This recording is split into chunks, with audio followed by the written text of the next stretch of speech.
Apocalipse capítulo 1 versos de 9 a 20. Tema: um livro, uma pessoa e um plano singular.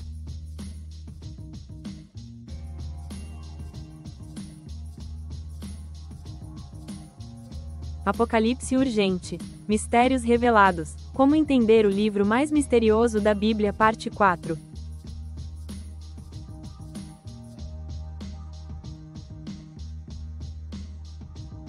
Apocalipse. Um livro que muitos evitam, mas que carrega a revelação mais gloriosa da história. Um livro que não fala apenas sobre o fim, mas sobre um plano singular, uma pessoa gloriosa e uma esperança viva. Seja muito bem-vindo a mais um episódio da nossa série. Hoje, vamos caminhar com o apóstolo João. Não pelos corredores do templo, mas pelas pedras áridas de uma ilha-prisão. E lá, em Patmos, ele não encontrou desespero, mas a porta do céu aberta diante dele. Tema: Apocalipse. Um livro, uma pessoa e um plano singular. Vamos nessa. No exílio, longe de tudo, isolado em uma ilha rochosa chamada Patmos, um homem de cabelos brancos e olhos cansados fecha os olhos no dia do Senhor. E de repente, o céu se abre. Esse homem é João, o último dos apóstolos, o discípulo amado, agora idoso e banido por causa de sua fidelidade a Cristo. Ele não tem igreja, púlpito, seguidores, apenas pedras, silêncio e saudade. Mas é nesse cenário de solidão que ele recebe a maior visão de sua vida. Não é uma visão de destruição. Não é de bestas ou julgamentos. Não ainda. É uma revelação. A revelação de uma pessoa. Ele ouve uma voz, como o som de trombeta. Ele se vira e vê alguém entre os candeeiros. E o que ele vê é impossível de descrever com palavras humanas.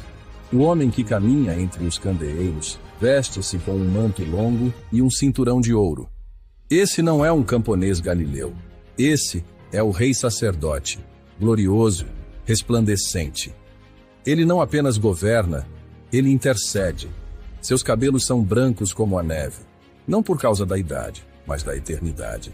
Ele carrega a sabedoria dos séculos e a pureza do santo. Seus olhos, seus olhos, são como chama de fogo, olhos que enxergam o mais profundo da alma. Nada escapa, nada se esconde. Seus pés são como bronze em brasa, firmes, brilhantes, justos.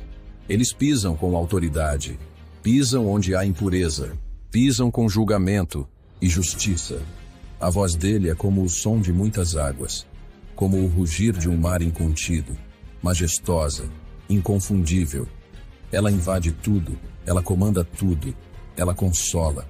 Em sua mão direita, ele segura 7 estrelas. São os líderes das igrejas. Sinal de que ele sustenta, protege, dirige. Da sua boca sai uma espada afiada, não literal, mas viva. É a palavra que penetra, que julga, que liberta. Ele não usa armas humanas. Sua arma é a verdade. E o seu rosto? O rosto brilha como o sol em todo o seu fulgor. É tão glorioso que João não consegue suportar. Ele cai, como morto. Mas então, o toque. Sim, esse mesmo Jesus, glorioso, vitorioso, resplandecente, estende a mão. Toca João e diz: Não temas, eu sou o primeiro e o último, aquele que vive. Estive morto, mas eis que estou vivo pelos séculos dos séculos, e tenho as chaves da morte e do inferno. Esse não é um Cristo fraco, não é um símbolo religioso, não é um personagem de histórias antigas, é o Senhor da história. O Cristo glorificado, o mesmo que andou com João agora reina sobre tudo. E ele dá uma missão. Escreve o que viste, as coisas que são, e as que hão de acontecer. Porque isso é só o começo. O Apocalipse não é um enigma para nos confundir, é uma revelação para nos despertar. É um chamado para vermos Jesus como ele é, glorioso, vitorioso, vivo. Você consegue vê-lo? Não com os olhos do rosto, mas com os olhos do coração. Esse Jesus não mudou. Ele ainda caminha entre os candeeiros, entre as igrejas. Ainda segura os líderes nas mãos. Ainda fala com voz poderosa. Ainda toca e diz: Não temas. Apocalipse é sobre um livro, mas acima disso, é sobre uma pessoa. E essa pessoa tem um plano, eterno, invencível, e que inclui você. Não fique de fora, ele te ama. Você viu Jesus hoje? Não o Jesus do vitral, mas o glorioso, resplandecente, vivo. Se isso te impactou, compartilhe. Mande esse vídeo para alguém e se inscreva, porque no próximo episódio vamos ver o que ele diz às igrejas. Havendo Deus antigamente falado muitas vezes, e de muitas maneiras, aos pais, pelos profetas, a nós falou-nos nestes últimos dias pelo Filho, a quem constituiu herdeiro de tudo, por quem fez também o mundo.